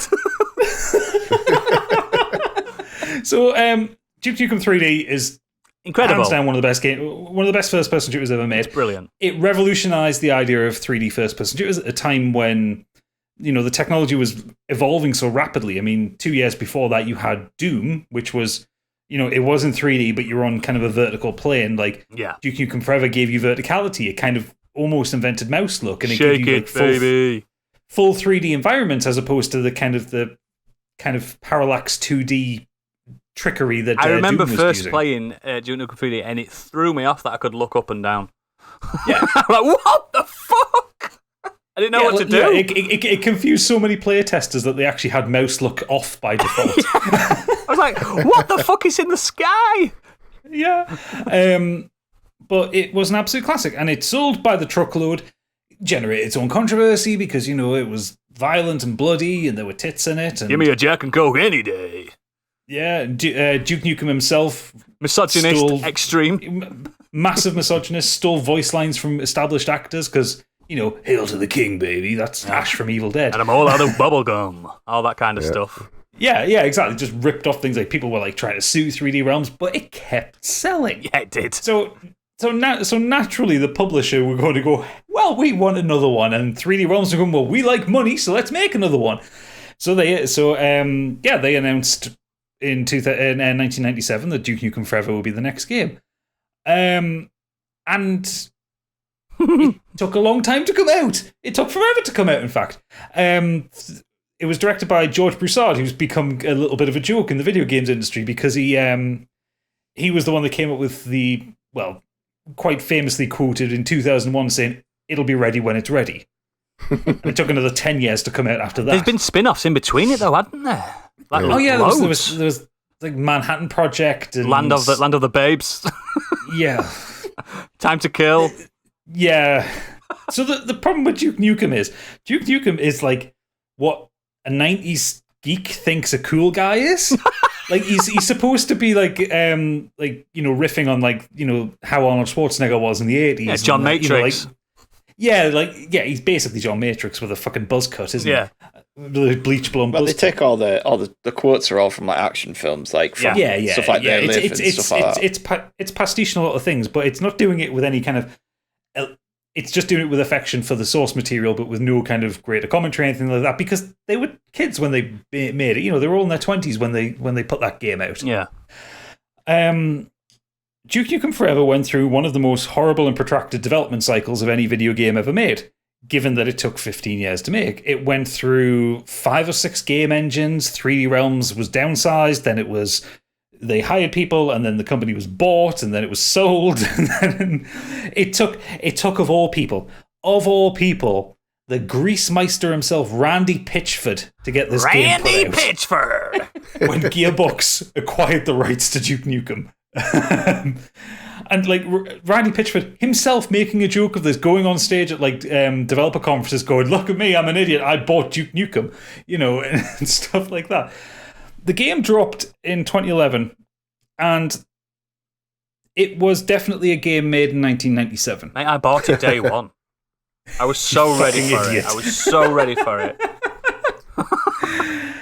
The problem with a game like this, which is reliant on pop culture references and kind of nerd fandom and stuff like that, is if you write those pop culture references in 1999, they're not going to make much sense in 2011. Nope. And the game was immediately set after the 3D as well. So the jokes were like, "I'm going to party like it's 1999," that kind of stuff. So bad. And I mean, the plot makes no fucking sense because it's been written so many times. Yeah. In the plot, I'm just going to read like the first paragraph of the Wikipedia for the plot because you just need. There is a plot. 12 years after he saved the Earth from an alien invasion, Duke Nukem is a worldwide icon and has achieved great fame from his heroic deeds, becoming a successful businessman and celebrity multimillionaire. After sampling a video game based on his past heroics, the game Duke plays is a revamped version of the final level of the 3rd episode of Duke 3D. He arrived on the set of a talk show for an interview. On his way to the show, Duke witnesses news broadcast announced that aliens have once again invaded. Unlike previous encounters, the aliens initially appear peaceful and at first seem to pose no harm to the humans of Earth, which we all know is a fucking lie. Because they just start killing everybody. The game's mechanics would have been fine in like 2002. Like, the level design is shit. The game handles like a bag of spanners on no matter what you're playing it on. It's so rampantly sexist and awful. The first thing that you see when you get out of the tutorial level is Duke look down as 2 twins kind of come up from a simulated blowjob in front of him. And they're written so creepily, like this kind of weird, vacant, almost childlike voice that they both have. Yeah. Speaking in unison as well, which, I mean, twins speaking in unison. I've seen The Shining. No, I don't want it. Come and play with us. It infantilizes the idea of an action hero, but it then also kind of like reduces women to props. They're coming to take our babes again. It's like that kind of shit. It's like, fuck off, Duke Nukem. You are a relic of the 90s. You don't work in the 21st century. Fuck off. Because aliens are going to make all that effort to come over here to steal the babes. They even took I watched a documentary on it a few years back. They even took lines out like, "Get on your knees." They took them out. Out. And it's still that bad. It's fucking horrible. Like, there's bits where like you're controlling him pissing and stuff and writing his name, and it's just so like it's for like 13. So yeah, it's for 13-year-olds. Yeah, but that's what I mean. It's like Duke Nukem 3D worked because it was what teenagers thought a cool guy was like. The problem is those teenagers never grew up. They just kept making the next game, and it became this horrible monstrosity. I mean, I'm not even talking about like the graphics look shite. It looks like gameplay's wank. it doesn't handle well. They do stuff like RC car missions. Who fucking releases a game with RC car missions in 2011? Rockstar. True. But still, it was just... It's one of the biggest turkeys ever in video gaming. And given that the game that immediately preceded it, I know this is a 15-year development cycle, but the game that immediately preceded it is a classic. Oh, yeah. One of the greatest of all times and one of the most influential games ever. Like, it pushed PC gaming further forward than Doom pushed it, you know? Like, that came out and Quake came out shortly afterwards, and those two games, like, you know, like, it was after that people went in really hard on like video accelerator cards and 3D graphics, and you know, they both helped push the medium forward. It's this is a genuine thing. This is a thing grown-ups can do, you know. Because remember, up to the mid-90s, gaming was still seen as like a kid's thing. Like, a Mega Drive was a toy, a Nintendo was a toy. Still are. Like, no, this is serious shit now. You know, like these are 18-rated games for adults that challenge adult themes. I think there was going to be a Duke Nukem movie at one point. There was. I swear. There was. Yeah. It's because of Duke Nukem Forever. Dolph Lundgren was almost I think you're right, yeah. Because imagine him doing the Duke voice. You might know this already, Gadget, but because of Duke Nukem Forever, that's why the spin-offs were all third person, because they weren't allowing them to do another like 3D FPS. They were like, no, you can't, because that's going to be the next one. And like Time to Kill and stuff. Can you remember them games? They were awful. They were proper awful. Time to Kill was all right. It wasn't bad, but it wasn't good either. Land of the Babes was offensive to everybody with eyes. Manhattan Project was all right. One of the worst looking games I've ever played. That was the 2D one, wasn't it? No, it was the kind of third person behind him action adventure one, Land of the Babes. No, the Manhattan Project, that was the 2D one. Oh, Manhattan Project, that was a 2D one. That wasn't terrible. The weird thing is though, they released some DLC for it called The Doctor Who Cloned Me. What? And that was developed after it came out. It's actually not bad because it's written by people in 2012. Shut up! I didn't even know that. Like, it's actually competently written. It's still a bit shonky and a little bit shit, but it's like acceptable. It's like a 7 out of 10. They put him in Bulletstorm as well, didn't they? Like the full campaign of Bulletstorm. Yeah. So they're all saying that's kind of a sequel to like a spiritual sequel, because Bulletstorm's a bit daft, isn't it? But Bulletstorm's it's not misogynist either, is it? No, it's just evolved the gameplay, brought in new mechanics, and is actually a game of its time. Yeah. Duke Nukem is just a relic. Duke Nukem will be forever just be cameos from now on. Oh, absolutely. Yeah. I mean, it's keeping John St. John's rent paid. I mean, he's been voicing that character for 20 years. Imagine, though, like, E3's back, everyone's allowed back in, and it's a proper E3, and then title comes up, and it's Duke Nukem, but it's like God of War, the remake. Do you know what I mean? Well, like and it's like, I like old man Logan, and it's Duke Nukem going, what was I doing? Oh, my God. You know, all that. Like, and he's going around apologising, sorry, and... It was so good. I'd buy that. Yeah. Before I finish talking about Duke Nukem, I just want to say like the last bit of the plot synopsis on Wikipedia, because it's like the last paragraph. You need to hear it. It's fucking incredible. The game ends with a satellite surveying the nuclear detonation area, because a nuke goes off at the end of the game, and listing Duke Nukem as killed in action. To which Duke replies off screen, "What kind of shit ending is that? I ain't dead. I'm coming back for more." In a post-credits scene, a short video depicts a press conference where Duke announces his intent to run to be the 69th president of the United States. 69. Nice. It's just like, fuck's sake. Like, why does it have to be so juvenile? It could be such a cool cartoony hero. Like, Postal Guy is a better hero than Duke Nukem. And that's a guy that's fucking using cats as silencers. That had a drop in quality as well. Yeah, but you should see Postal 4. It's fucking wild. Why Duke Nukem? Why? Like, Duke Nukem was always going to be juvenile when it came. Like, Duke Nukem Forever was always going to be juvenile when it came out. Like, it was never going to be like the fucking Last of Us. You know, it's never going to be high drama or anything like that. 3D was tongue in cheek though. It weren't earnest. It was daft. It was deliberately daft. Yeah, it was parodying action films. It was just like the developers wanted to make an action film kind of game. It's like, well, why don't we put in this from Commando or this from They Live and stuff like that? Yeah, all that kind of stuff, and it worked as that. Whereas Duke Nukem Forever, over the kind of course of its development, lost that, and it tried to be an earnest sequel to Duke Nukem while retaining the stuff that people talked about most about Duke Nukem 3D, but not the intent of it. Like, it doesn't have any of the parody. It doesn't have any of the kind of half-assed commentary. It's just the puerile shit, because that's what 3D Realms or George Prasad thought people wanted. Yeah. It's just like, no, just fucking parody shit. Make it funny. Bring back Duke. Yeah, don't make it puerile for the sake of it, because that's what it is. Yeah. It's like because it was regarded as like a video game nasty, you know. It's like, oh, the kids are going to be corrupted by it was in the this. same leagues as like Night Trap and Mortal Kombat and stuff like that. Yeah, it was like, you know, grown-up games that kids were playing. It's like, because of games that people are shooting up schools. No, it's not. It was because of Marilyn Manson. No, it's not even that. It's because you're letting them get guns. But enough of that. They just released a puerile game that wasn't actually that good a game to play, or well made, or functional, or crash resistant. Yeah, I remember immediately getting a refund like a week later, but I did complete it because it wasn't long either, was it? It was about 6 hours long. Yeah, I remember completing it. I got it in a humble bundle. I got really drunk and played it. So years and years later. Years and years later, God. it was like morbid curiosity and like 4 bottles of beer. It's shite. You definitely need like a baseline drunkenness to play it. Yeah, definitely.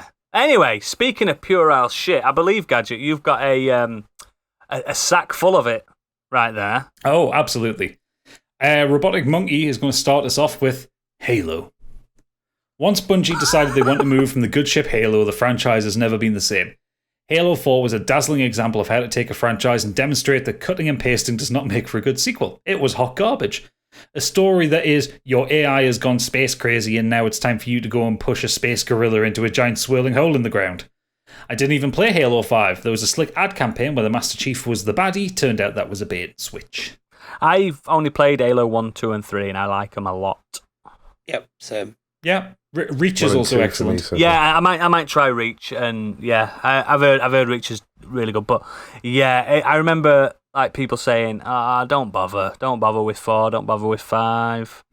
I think Robotic Monkey's kind of hit on it. It's a cut and paste job. It's like 343. Yeah, they can make a functional game. Yeah. But they don't have what Bungie had. Like, they don't have that spirit of Halo in For them. me, by the time like 4 and 5, I don't know if it adds up, but Destiny were alive. You know what I mean? I was all about that. Oh, well, yeah, Destiny was out when Halo 5 came out. It just hit better. The controls were better. Like, I'm not a big FPS player, but when the controls are bang on and the shooting feels bang on, I'm there. Yeah, absolutely.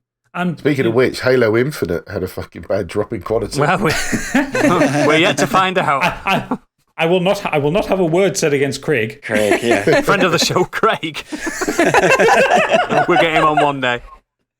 Oh God! Imagine if that drops in December and it's utter shite. It won't be. They've put so much into it. It's going to be great. It's going to be a great 3 hour literally, that bit with Craig it's the minuscule seconds, isn't it? It's like bam, moved on. Yeah. But yet the internet is just like just gonna pause it there. That's because YouTube lets wrong. YouTube lets you like slow things down, and they just frame everything. They go, oh, they do it with Spider-Man trailers and stuff like, oh my god, look at Craig. Oh, Craig. Hi, Craig. Anyone who's not been like in internet culture in the last year is going to have no fucking clue what we're talking about. Just Google Halo Craig. He is gorgeous. Gorgeous. He is absolutely classic lad. gorgeous. Chris Hemsworth of gaming. He is, basically.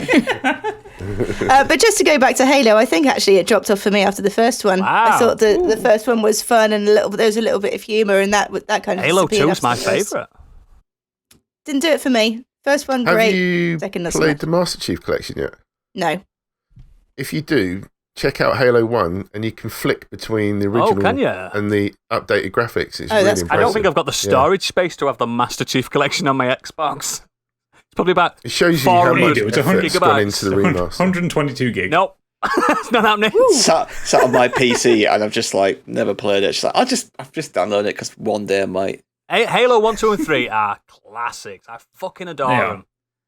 I would still encourage you to play Reach. Reach is I really will. good. I will do. Very, very different game. You don't play the same as the Master Chief. Are you not John? Very, very good. Oh. No. Class it as a spin-off more than anything, though, innit? Rather John than Halo. your main. Noble Squad. Oh, wow. Noble Squad? You just a load of other Spartans. It's a prequel to the first game. I'm into it already. Give it a reach around. Hey! Oh! It's got jetpacks in it. I do like a jetpack. Big fan. Anyway, moving on. Super Natty Cat has said, what about the anime Bleach? Oh, my yeah. God, so good, and then it crumbles to shit after the 6th season. Oodles, this is a you. Yo, she's absolutely spot on the money. It just absolutely went... It just died on its ass. Bleach started so fucking strong. Oh, just watch in my opinion, first 4 seasons. I'm in. Boom. Futile Exercise said, we had the OG Mortal Kombat film. While not great, it wasn't bad. But then we had Annihilation. I'm going to argue with this because the first one was shit.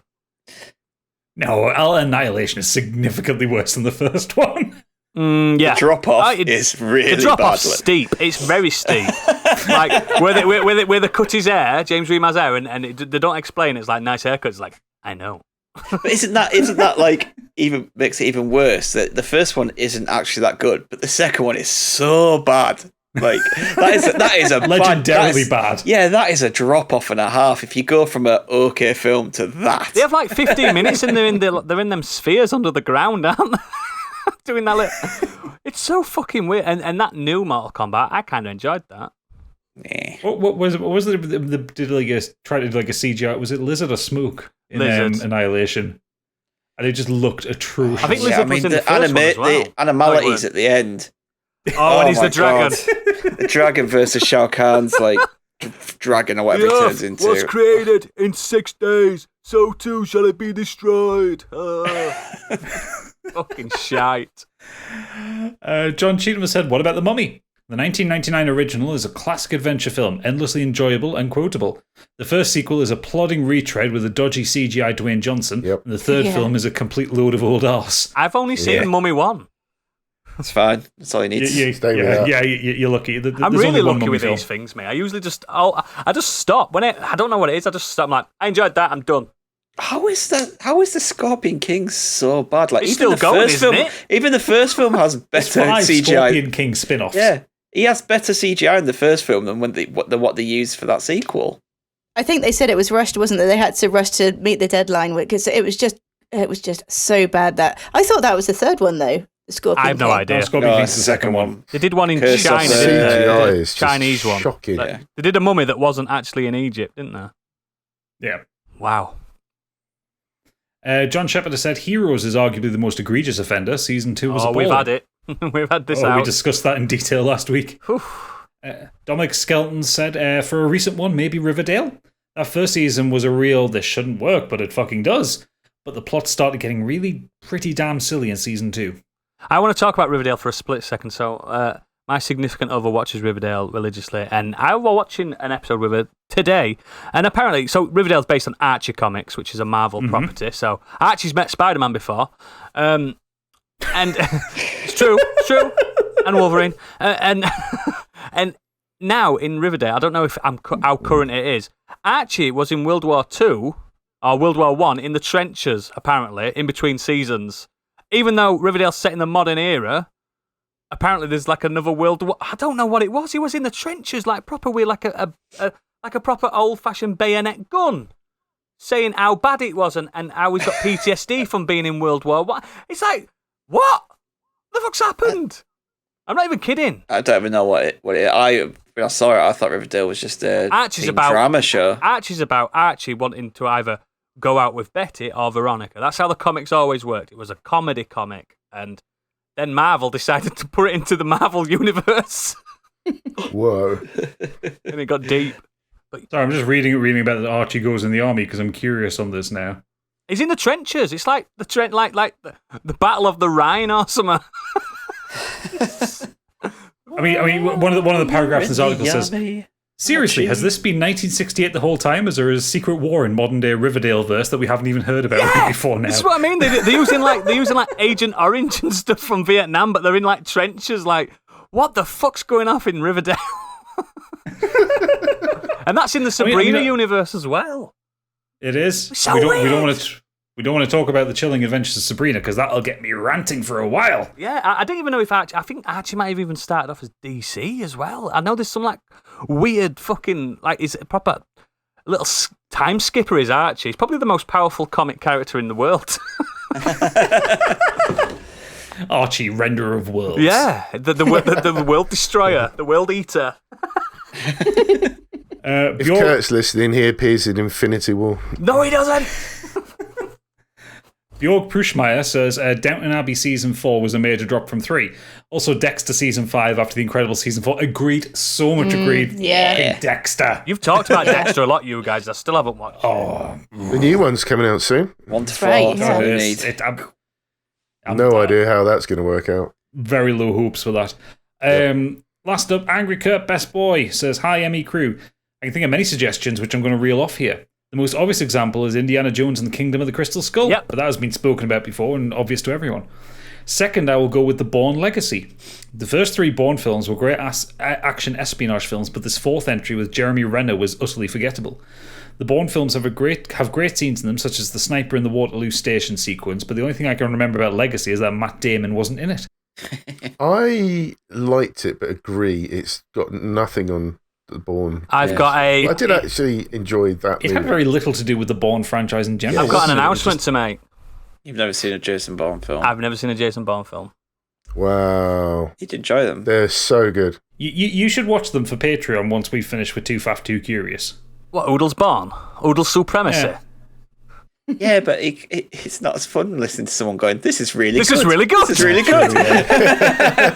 Yeah, because I like Matt Damon, but yeah, I've just never got. I've seen bits. I've seen the bits where he's having fights in the apartments and he's fighting with Penn and stuff like that. And I've seen loads of bits of it. I don't know which film, but yeah, I've seen them bombing about in a mini. Were they in a mini on one of them? Yep. Yeah, I've seen. I know he gets like picked up on a boat and he's insomniac or something. But Amnesia. is that what it is? Insomniac. What am I on about? He can sleep. Yeah. He just can't remember. I remember everything, but I just can't sleep. Maybe that's a sequel. And Kirk goes on to say, shout out also to FIFA 08, which was the first to hit the PS3 360 generation of consoles, and even though I can't put my finger on why, but FIFA games since then have never been as fun to me. Perhaps it didn't help that it coincided with Derby's worst ever season in the Premier League, so playing as them wasn't much fun, and any thoughts of football at the time weren't great. But I still felt the gameplay was lacking.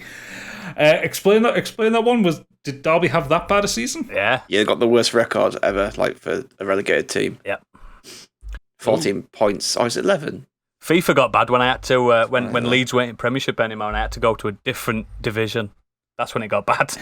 I mean, the thing with FIFA and Pro Evo as a game is just that Pro Evo simulated the game of football really well. I felt like it was more arcadey. FIFA just never quite caught that until later on when they realised people were just fed up with another FIFA every year, just no better than the You all previous run ones, Virtua Soccer, what best?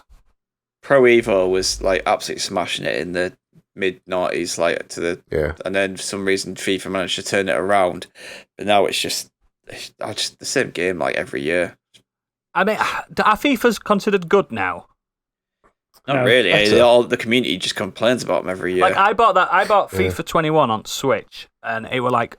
Oh, so you bought FIFA 19? Yeah. I knew this, but it were like £6 on sale because they were just trying to flog a FIFA, and it's actually all right. Just on a little, I'm not expecting fucking grass physics. They focus too much on the business model of the foot teams and the not the Master League. I can't think what it's called in Pro Evo. Their version of it, and it's just that's where all the focus has gone. They want to make Ultimate money. Team. They want that transaction. I can't speak. The microtransactions, the loot boxes, the gambling side. They want people's money. They don't care about the actual game of football that people want to play. That's the problem. Oh, pour one out for FIFA. Yeah. So, and that's the end of the mailbox. Wow, that was a drop in quality. I'm joking. I just needed to say it. Right, excellent. So, it's time for the socials, which is a peak in quality, in my opinion, and you get a little sneak peek also of what we'll be doing next week. Yep, we have a new website that's recently launched, which is modernescapism.co.uk. On there you can find a link to all of our social media, and our contact details. If you do have any comments or you have any mail for us, you can either tweet us or email us at modernescapismpod@gmail.com, or you can find us on a lovely, lovely Discord server. If you fancy watching and interacting with us live whilst playing through some games, you can find us on twitch.tv/modernescapism. Biggie's currently playing through Dark Souls, usually on Mondays. I run a weekly horror stream on Thursdays. I'm currently playing Outlast. Gadget Stick and Noodles host variety streams throughout the week. The best place is for you to check our Twitter to see when we go live. You can find us on patreon.com. We've already spoken about that, but we've got 3 tiers, £5 for Modern Escapees, £5 for Scorched, or £7.50 for the Biggie bundle, which gets you both. Next week's subject is Best Ensembles. Ooh. So, which films... It's going to have to be films, isn't it? It could be like super groups, bands and stuff like that. TV shows. TV like shows, sitcoms. yeah. Not so much... Stig's not allowed to mention the Marvel Universe. He is. It's not so much games and books on Find this something one. different. But yeah, and guys, you can't vote for us because we're a great ensemble. Oh, I'm going to have a rethink then. Yeah, but you could like suggest I don't know, a certain D&D podcast that we know about. Yeah. I would also encourage everyone to listen to tomorrow's episode. Dungeon Dads, when it yeah, drops. that's correct. No. Do Dragons Dream of Scorched? Oh, that one. Oh, I do love them. Yes, I would encourage everyone to listen to episode 9 when it drops tomorrow because it's fucking incredible. Is it? If I do say so myself. I didn't enjoy it as much as you. If you don't like Oodles, you'll fucking love it. Oh, I am in it, guys. It's not, you're not getting away with it from me again. But Jesus Christ, he punished me for having a week off. Fucking hell, I was punished. But yeah, thank you. Ensembles next week. Look forward to that. And for our patrons, we'll meet you around the back. You know what for. Wink, wink, nudge, nudge. And for everyone else, I just want to wish you, whatever time of day it is, I just want to wish you all good night. Bye-bye.